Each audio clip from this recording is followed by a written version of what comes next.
Shalom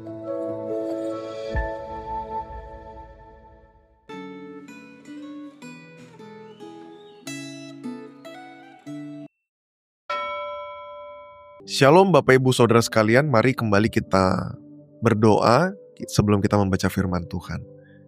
Bapa kami yang bertahta di sorga, kami kembali menghadap di tahta-Mu, kami memohon sekali lagi Tuhan berikan kami hati yang siap dibentuk, ditanami oleh kebenaran firman-Mu, pimpin sertai kami. Dalam nama Yesus kami berdoa, amin.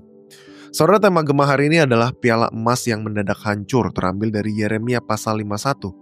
Saya hanya akan membacakan ayat 8-12 saja, demikian firman Tuhan. Tiba-tiba Babel jatuh dan pecah, ratapilah dia. Ambillah balsam untuk lukanya, mungkin ia menjadi sembuh. Kami tadinya mau menyembuhkan Babel, tetapi ia tidak dapat disembuhkan. Tinggalkanlah dia, marilah kita pulang masing-masing ke negerinya. Sungguh penghukumannya sudah sampai ke langit, sudah menjangkau awan-awan.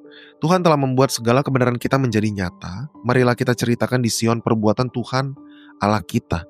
Lancipkanlah anak-anak panah, siapkanlah perisai-perisai. Tuhan telah membangkitkan semangat raja-raja Media, sebab rencananya terhadap Babel ialah untuk memusnahkannya. Itulah pembalasan Tuhan, pembalasan karena bait sucinya. Angkatlah panji-panji terhadap tembok-tembok Babel, perkuatlah penjagaan. Tempatkanlah orang-orang jaga, persiapkanlah penghadangan. Sebab Tuhan telah merencanakan dan melaksanakan juga apa yang diancamkannya terhadap penduduk Babel. Sedemikian jauh pembacaan firman Tuhan. Semula bangsa Babel seperti piala emas di tangan Tuhan di ayat 7. Piala emas biasa dipakai sebagai peralatan minum untuk raja. Penyebutan Babel sebagai piala emas menunjukkan bahwa Allah menghargai tugas bangsa Babel sebagai palu godam untuk menjatuhkan hukuman kepada bangsa-bangsa, terutama kepada Yehuda yang telah meninggalkan Tuhan dan menyembah berhala. Sayangnya bangsa Babel melaksanakan tugasnya secara berlebihan. Tindakan mereka sangat kejam. Mereka memang diizinkan menghancurkan kota Yerusalem dan bait suci di kota itu.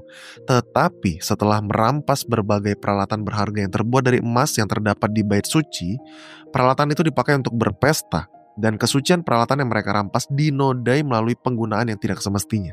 Tindakan bangsa Babel berlebihan itu disebut sebagai tindakan menantang Tuhan dalam Yeremia 50. Selain itu, walaupun telah menjadi alat di tangan Tuhan, Babel tetap meneruskan kebiasaan menyembah berhala. Kesalahan bangsa Babel akhirnya tidak bisa ditoleransi lagi. Oleh karena itu, bangsa Babel telah dipercaya menjadi palu godam di tangan Tuhan itu akhirnya harus menerima hukuman Tuhan. Peristiwa penaklukan kerajaan Babel oleh Media Persia, Belshazzar, Raja Babel terakhir dibunuh oleh Raja Darius. Dituliskan secara singkat dalam Daniel 5 ayat 30 sampai pasal 6 ayat 1. Bacaan Alkitab hari ini mengingatkan kita akan beberapa hal penting. Yang pertama, bila kita menjadi alat yang dipakai Tuhan untuk melaksanakan rencananya, kita tidak boleh sombong dan bertindak berlebihan. Saat seseorang merasa telah sukses, dia bisa berubah menjadi orang yang bertindak sewenang-wenang dan melupakan batas-batas moral. Kita harus ingat bahwa kesuksesan kita merupakan anugerah Allah, dan Allah menghukum kita bila kita menjadi lupa diri dan bertindak di luar batas. Kedua, bila kita sedang berada di puncak kesuksesan, ingatlah bahwa kita tetap harus tunduk kepada kehendak Allah. Walaupun kita pernah dipakai Allah untuk melakukan hal besar, bila kita lupa diri dan mengabaikan kehendak Allah, kita tidak akan luput dari hukuman Allah.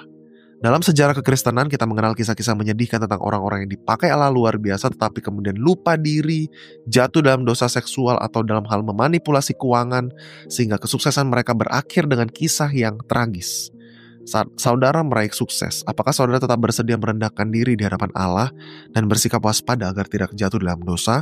Kita membutuhkan pertolongan Tuhan. Mari kita berdoa.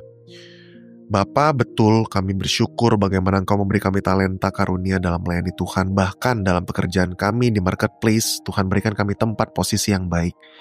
Ketika kami Tuhan percayakan, biarlah kami terus tahu diri, kami ingat siapa Tuhan kami ingat siapa diri kami ingat anugerah Tuhan, sehingga kami boleh bersikap sebagaimana adanya, bahkan dalam koridor-koridor firman Tuhan. Tuhan, kami butuh Roh Kudus menolong kami. Dalam nama Yesus kami berdoa. Amin. Tuhan memberkati Bapak Ibu Saudara.